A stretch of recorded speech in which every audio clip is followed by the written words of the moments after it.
Bom, agora que todo mundo descansou, fez aquele lanche gostoso, podemos continuar agora com a nossa aula de ciências. Aí no livro de vocês, capítulo 2, página 16. Nós vimos no capítulo 1 do livro de ciências sobre as camadas da Terra. Nós vimos sobre a hidrosfera, a litosfera e a atmosfera. Os gases que envolvem a Terra, os principais gases importantes na vida de seres vivos, e as camadas.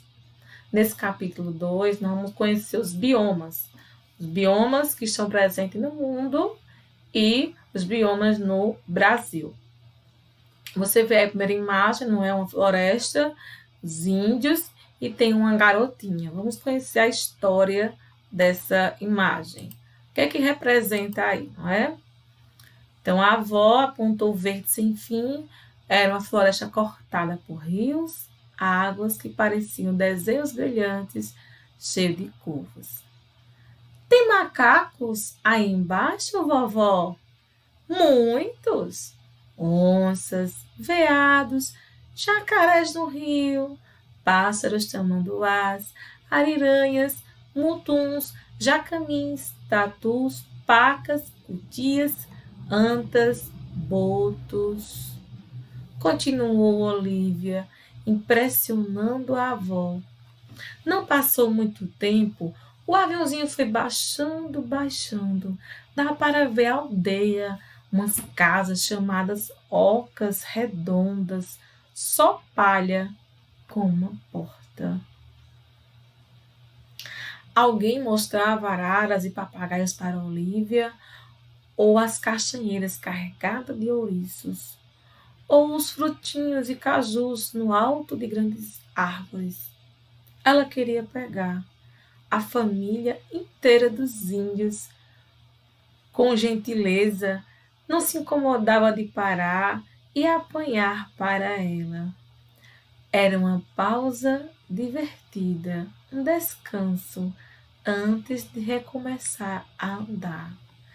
É um texto de Bette Midler, Olivia e os Índios. Veja, a história de uma garotinha que foi passear com sua avó, e aí encontraram essa linda floresta, essa população indígena. E aqui tem alguns tópicos para a gente conversar. O trecho desse texto é a história de Olivia, que foi de férias com sua avó, conheceu um ambiente diferente. Olhando assim a imagem, de acordo com a história, você sabe para onde elas foram? Dá para vocês identificarem claramente, aí para onde elas foram? Os animais que foram mencionados, quantos animais, não é verdade?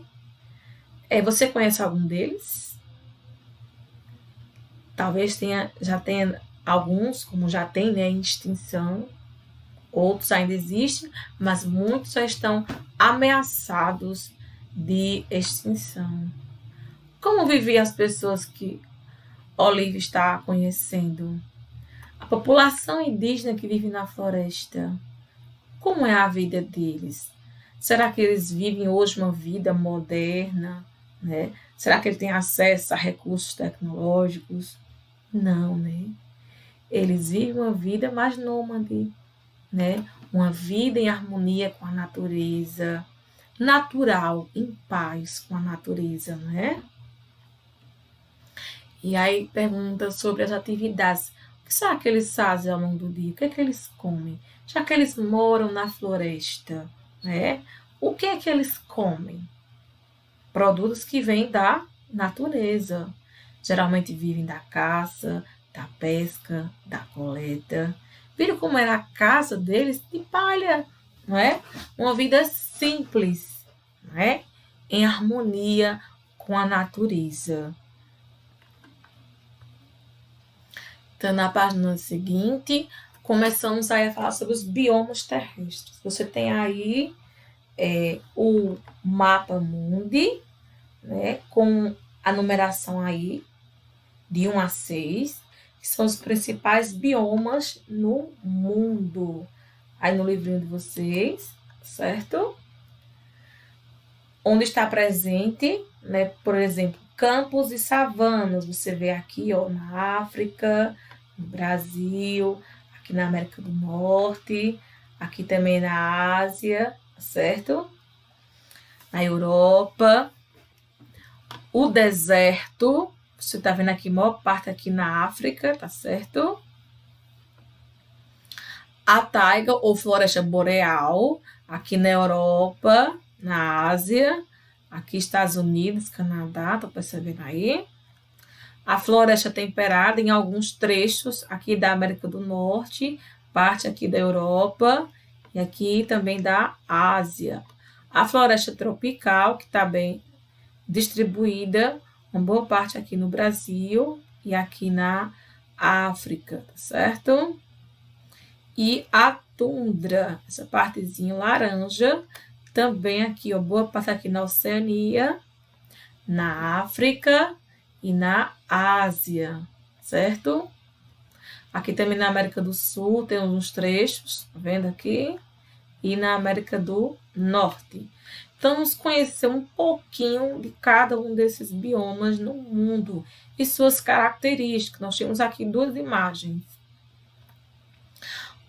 A floresta temperada e a outra, a tundra. Veja que biomas bem diferentes. Você percebe pelas imagens. Enquanto você vê o número 1, grandes árvores de porte, né? No outro, número 2, você vê a neve, o gelo, os arbustos, né? Coberto por um solo congelado. Então, são ambientes bem diferentes. Então, você pode ver aí, né, o número 1, principalmente das regiões do hemisfério norte. As árvores grande porte, né, como carvalho, plátano. As folhas que variam de acordo com o outono, você pode ver aí. A tundra, como eu falei para vocês, são plantas rasteiras, arbustos, em que o subsolo ele é congelado quase o ano todo. Né? Alguns já me perguntou assim, tia, mas no Brasil já caiu gelo, já caiu neve, eu queria tanto ver neve, não é? Então, são eventos que acontecem, são raros no Brasil, né? Mas na região sul do Brasil, de vez em quando acontece esses eventos de neve, né? De geada. São raros, mas acontecem. No número 3, nós temos aí o deserto, que a principal característica é a falta de água, né? Praticamente não chove. A gente vê muito falar, né, em filmes, novelas, né? O deserto do Saara, não tem aqueles camelos, não é? E aí, há pouquíssima água disponível. Tanto é que os animais adaptados nesse lugar, eles têm que armazenar água no seu corpo. São animais que têm gordura no seu corpo, ruminam a comida, mastigam várias vezes a mesma comida, o bolo alimentar.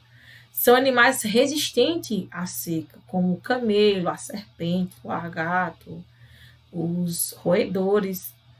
As plantas são pouquíssimas e as folhas são modificadas por espinhos. Por quê? A folha, quanto maior ela for, mais água ela vai transpirar. Então, os espinhos, ele vai fazer com que a planta retenha sua água, como é o caso dos cactos, né? Do mandacaru, as plantas, né, que têm espinhos. No número 4, nós temos as florestas tropicais, que tem a maior biodiversidade do planeta. Você não imagina o quanto. É uma região bem diversificada, porque faz muito calor e, ao mesmo tempo, chove bastante. Olha que interessante, né? Faz calor, mas, ao mesmo tempo, chove. Né? Então, é um ambiente bem diverso, né? A vegetação bem variada, a diversidade de animais é a mais variada do planeta e abrange vários tipos de aves, de mamíferos, répteis e insetos. Ou seja, a maior variedade de animais e plantas está nas florestas tropicais, devido a essa diversidade do clima, calor e chuva ao mesmo tempo. Tem o número 5, os campos e as savanas, que a vegetação também é de pequeno porte, são gramíneas, não é? Plantas de pequeno porte. A grama e a folhagem baixa fornece alimento e abrigo para os animais herbívoros. Nós vimos aí que boa parte lá na África, onde você vê aqueles elefantes grandes, girafas, né, os safaris, muito conhecido nos filmes, talvez já tenha assistido, né? Os filmes na TV, safaris, a África, na verdade. Número 6, nós temos a taiga, ou floresta de coníferas. Diferente, não é? O nome, mas é o bioma que traz aí os grandes pinheiros, a vegetação que impede do solo receber a luz intensa. Você vê aí coberto por neve, também representado em muitos filmes, né? As regiões dos grandes pinheiros, dos alces, muitos filmes que representam esse bioma com invernos longos, com a neve e verões que são curtos e frescos. Há pessoas que sonham um dia em conhecer de perto a neve e esquiar num lugar assim, diferente, não é? De nós que estamos no Brasil acostumados com esse calor, não é verdade? E aqui uma pequena pergunta, e você, o que acha? Você viu que existem diversos biomas, características específicas, animais que vivem nas savanas sobreviveriam na taiga? E os seres humanos? Conseguiriam sobreviver em qualquer bioma? Vamos pensar nessas questões. Nós temos 6 tipos de bioma, né? O que você acha que diferencia de um para o outro? O que vai interferir na vegetação de um bioma e os tipos de animais que ali vivem? Há um elemento que influencia bastante nisso tudo, chamado o clima. Né? O clima é que vai determinar como vai ser a vegetação desse lugar. Se chove muito, se é muito seco. Então, vai determinar como é que vai ser a vegetação, o tipo de animais que aí vivem. Então, tudo isso vai depender do clima, que é o espelho da vegetação. Então, será que um animal acostumado no deserto vai sobreviver na taiga?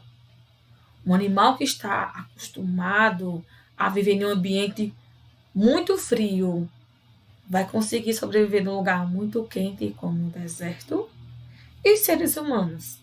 Conseguirem viver em qualquer bioma? E aí, o que vocês acham? Fica uma interrogação lá para você pensar. E aí nós temos uma atividade, você tem 3 imagens e você vai comparar o elemento, né, com 2 biomas, né? Você tem aí o deserto, certo? E a floresta tropical. Então, você vai escrever aqui como é o clima no deserto e na floresta tropical. A água tem muito, tem pouco? O solo é rico, é escasso, é coberto por neve? Como é esse solo? Alimento, que tipo de alimento podemos encontrar nessas 2 regiões?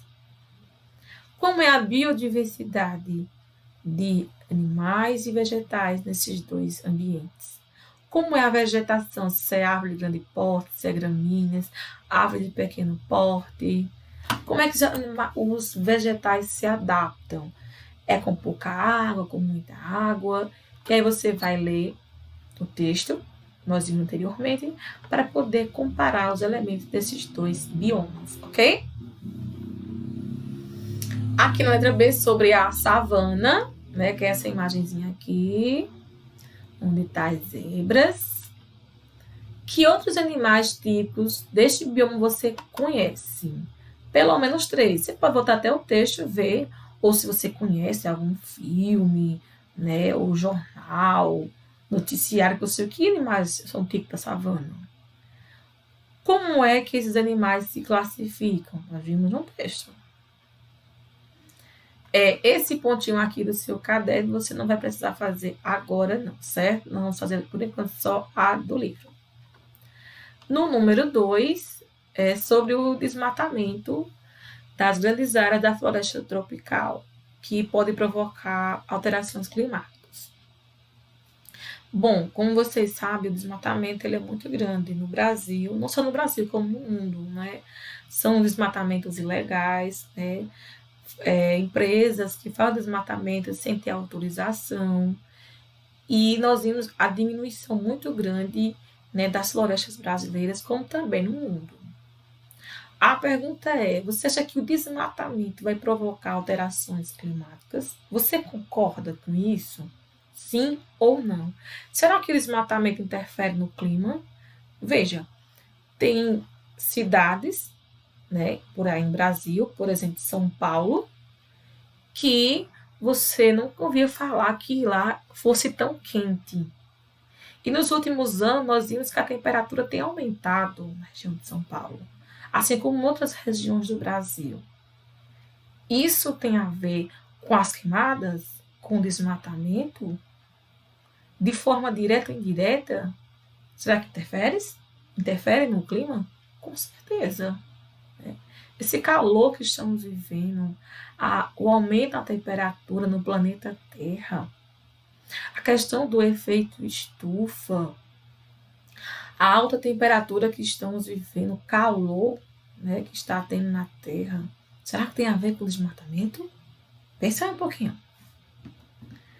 Então, no terceiro, nós temos aqui 4 imagens e você vai identificar qual é o bioma de cada um deles e escrever na linha abaixo. De acordo com as características, você vai ver que bioma está sendo representado aí, ok?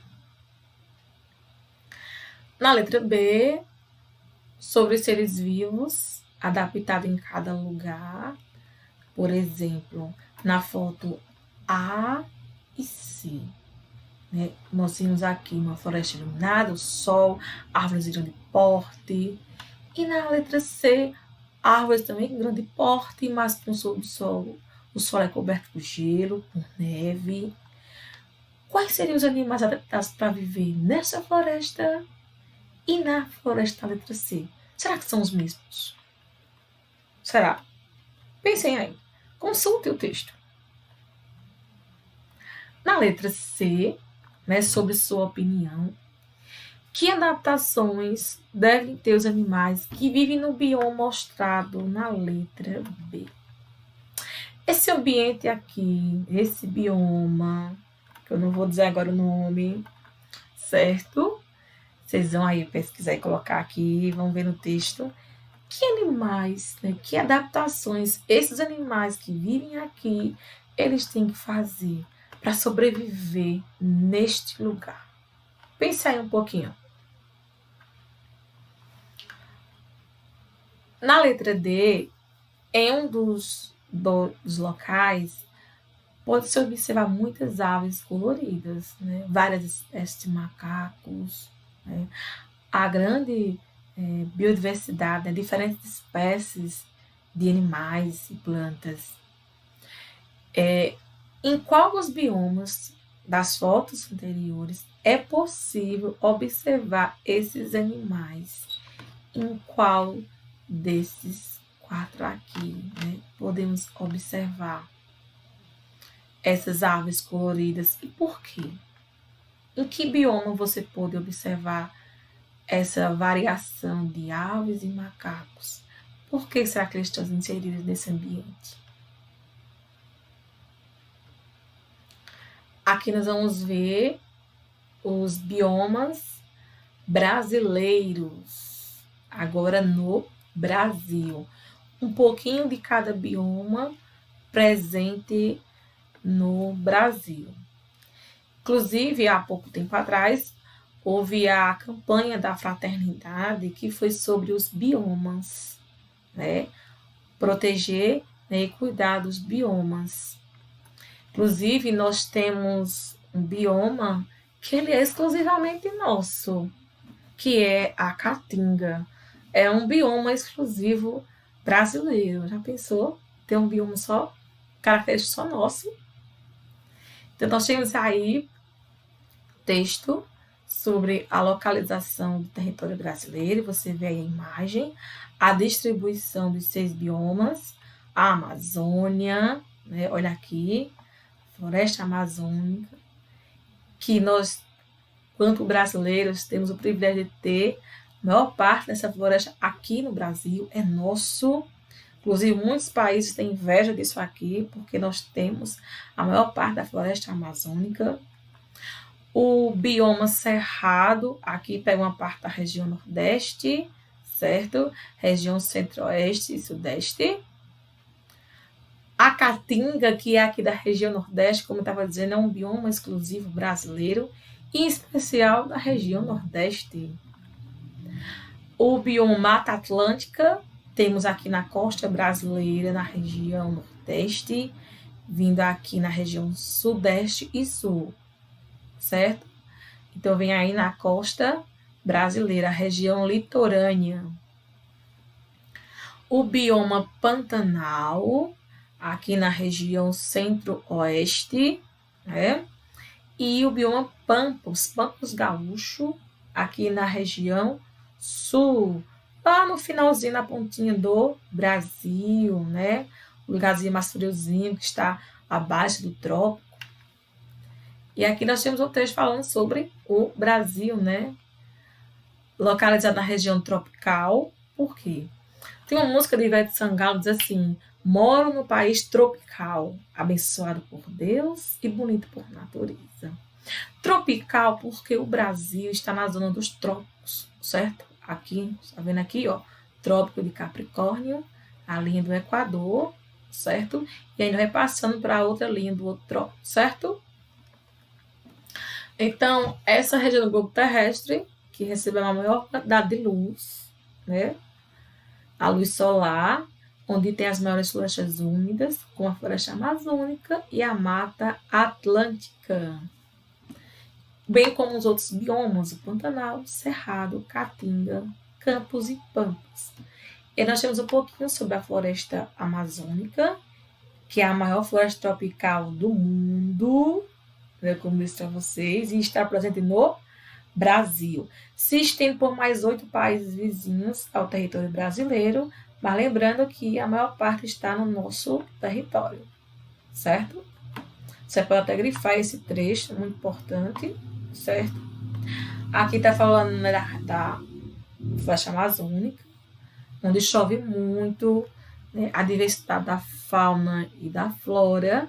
Interessante que eles se adaptam aos 2 períodos distintos, tanto no tempo que chove muito, né, como também na época da seca. Ou seja, o clima lá varia. Chove muito, tem enchentes e tem a parte da seca. É bem interessante. Aí você vê sobre a floresta, né, a vegetação, a mata de igapó, quando dá as enchentes, né, o alagamento. Temos também a mata de terra firme. Aqui você vê a ilustração da várzea dos rios e quando dá a enchente, não é? A inundação dos rios. Olha como fica diferente, né? Quando ele está no fluxo normal e quando ele está em período de enchente, inundações. Olha como que fica. Aqui é a continuação da floresta amazônica, aí o peixe, né, encontrado na bacia amazônica, que é o pirarucu, um peixe muito famoso, mas que está em risco de extinção devido à sua pesca ilegal, né? A sumaúma, que é uma planta tropical, também da floresta amazônica, conhecida como a árvore da vida. O macaco de cheiro, o macaco prego, também são numerosos a diversidade de saguis. E aqui nessa página você tem uma imagem, né, dos seres do bioma da floresta amazônica. Você vai lá no anexo 1 do seu livro, você vai destacar os seres, né, os seres vivos tipo desse bioma, né, os animaizinhos, e você vai colar aqui nessa ilustração, ok? Aqui, essa parte meu, seu e nosso, tá falando, né, da comunidade Bodó, que é um peixe muito resistente. E aí você vê essas pessoas aqui, né, que moram nesses tipos de casas palafitas, as pessoas que vivem, né, nessa área alagada. Também você vê aí a realidade das pessoas que moram nesse lugar, que sofrem com as enchentes, essa comunidade, né, os mais antigos que há nesse lugar. E aí você vê um pouco da história deles. Então, na letra A tem assim duas questões para pensar. De que maneira essa população poderia ser ajudada para enfrentar as enchentes? Veja, para você ter uma ideia, as casas deles, palafitas, elas são construídas no alto. Você veja aqui a estrutura, porque quando vem as enchentes, vem tudo para cá. Então, se as casas fossem no chão, iam ser todas destruídas. Então, o que poderia ser feito para ajudar essa população a enfrentar essas enchentes? De acordo com o texto, especialistas acreditam que essas mudanças são influenciadas por os eventos naturais, como as cheias do rio. Certo. Vejam só, quando os rios dão as enchentes, é um efeito natural, né? Mas aí, qual seria a importância da manutenção da cobertura vegetal? Será que o ser humano tem a ver com as cheias do rio? Será que desmatando a cobertura vegetal que está perto dos rios também aumentaria a inundação dos rios? Por exemplo, pra você ter uma ideia, o aumento do nível do mar, o derretimento das calotas polares é só um efeito natural ou tem a ver com a ação humana? Vamos pensar aí um pouquinho. Será que é só a natureza ou o ser humano também está contribuindo com isso? Certo? E aqui você vai marcar com um X as características da floresta amazônica, certo? As frases, então vai ser mais de uma, tá? Aqui você tem um pequeno texto. E com esse pequeno texto sobre o desmatamento da Amazônia, você vai responder a questão A e B, ok? Essa questão aqui, vamos relembrar, nós iremos ver juntos, ok?